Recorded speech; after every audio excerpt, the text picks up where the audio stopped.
Hey guys, welcome back to the channel. Today I have the 2025 BMW S1000RR in the back of the truck, and I'm on my way to BMW Motorcycles of Long Beach. I finally did the 600 miles. It took about a week. I did 100 miles a day, and we're a little over 600 now, so it's time to go get that 600 mile limiter off the bike. And for those of you that don't have an S1000RR, from 2020 plus, BMW put a restriction on the motorcycle when you bought them new. This restriction from the factory limits the bike a hard limiter at 9,000 RPM, meaning it doesn't matter how hard you try, you can't breach that limiter at 9,000 RPM. And anyone that owns an S1000RR knows at 9,000 RPM, that's when the party starts on this bike. So it's been a little bit boring to get that 600 miles knocked out. I'm glad we did, and now we're on our way to get her unlocked. I'm gonna talk with Jeff, who's a service manager over at BMW. We're gonna ask him some questions and answers regarding BMW warranty, regarding the first service and what's done, and cost. So it's time to drive now, and I'll see you guys up there.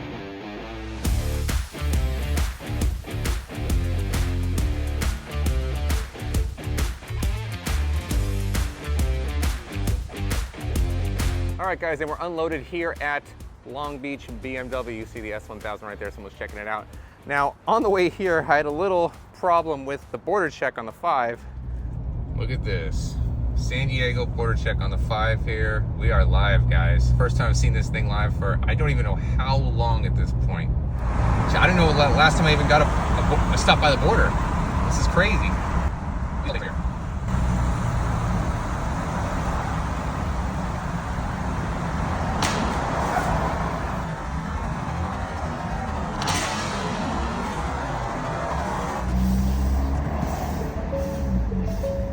Oh no!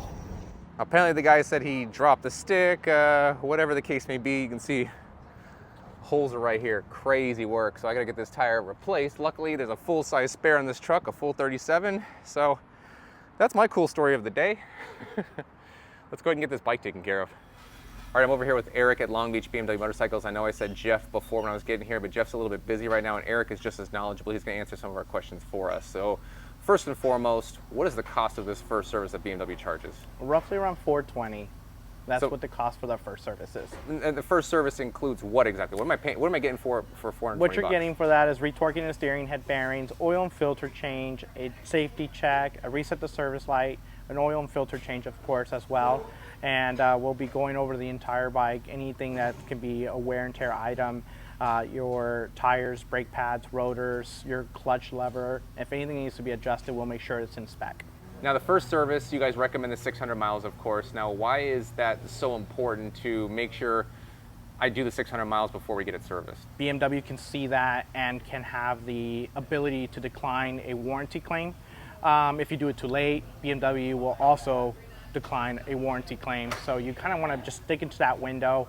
500 under, 500 over, that 600 mile range would be like the ideal mileage to do the first service at. Now, speaking of warranties, if I'm a customer and my dealer is, let's say 9-10 hours away, and there's just no feasible way I'm going to be able to get the bike to the dealer, I got to do it myself, and I have a GS911 tool, and I want to do all this myself, and I have the ability to, what do you recommend for those customers that want to retain their warranty as well?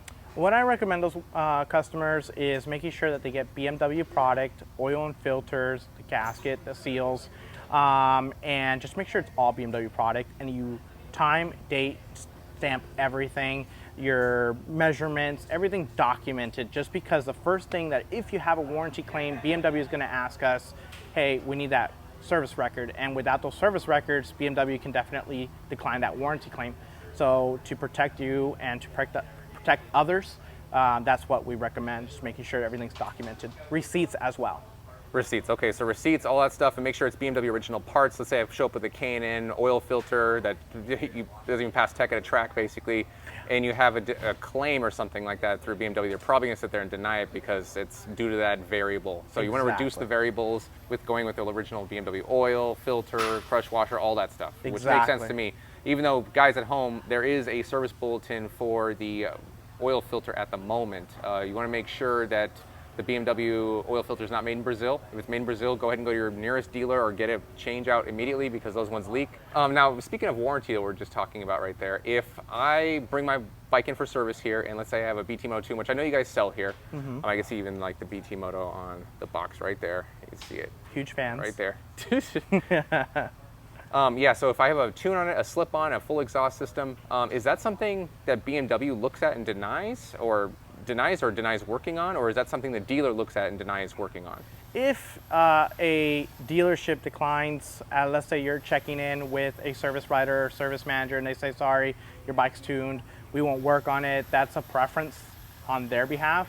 Here with us at Long Beach BMW, we don't. If you come in, we try to recommend everything to stock, just so if you do have a catastrophic failure or something where it's going to be a major BMW claim, warranty claim, we want to show that BMW that, hey, the bike's stock, let's see what we can get out of that as an answer, if they're going to approve it or decline it. But we don't just, hey, we won't work on your bike because you have a tune or a slip-on or a full system. So it's dealer to dealer specific, and there's no BMW mandate that says we refuse to work on your bike if it has any modifications on it, including tuning. That's correct. The only time BMW has a say in this is when you open something that's a higher dollar amount than what the dealer can handle, and that's called a Tussara case, correct? That's correct. So if you have, let's say, a bad engine for whatever reason, and we have to build a Tussara case, which is a claim with BMW, they're going to ask us for photos, documentation, all this information, and we want to be just transparent with them and giving them all the information.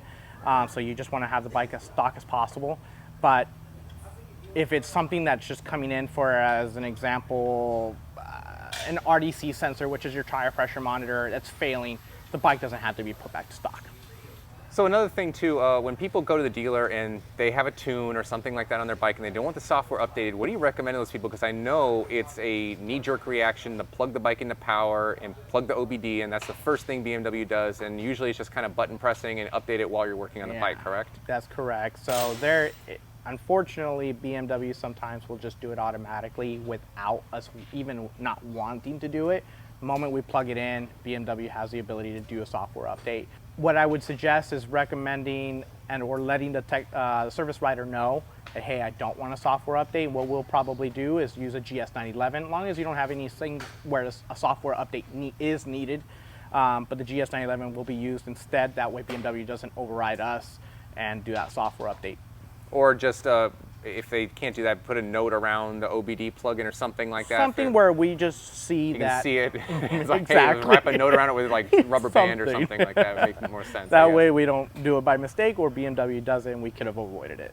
I'm also hearing talk about, a lot of people online, basically. It's a lot of speculation, armchair mechanics, talking about, the reliability of BMW. And I made a video on this myself, but, we're here in the shop.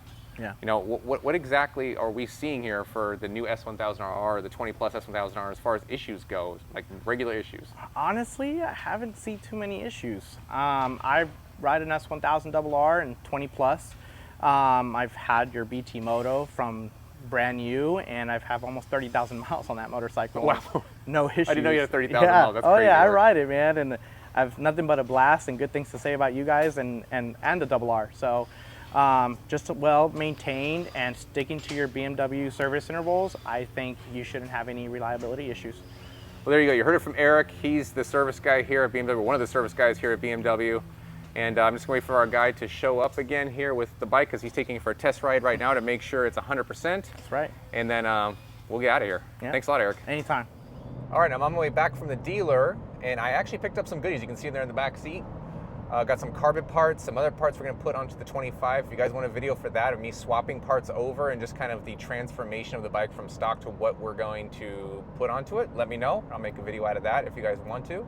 So now we've wrapped that up, we're going to take this bike over to the dyno day after tomorrow, very fast, and we're going to test all the stock baselines on this, see where the restrictions are, do a stock top speed test run, do a full stage 1 review.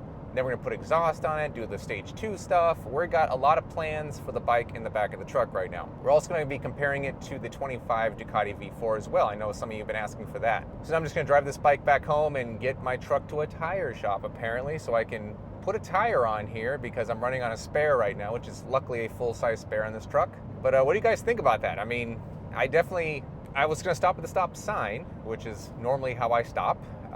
He kind of threw that there. I wanted to have my window rolled down and talk with them, and apparently he got that as I was going to run. So I don't know what happened there, but yeah, I'm gonna get my tire repaired now. So I'll see you guys in the next one.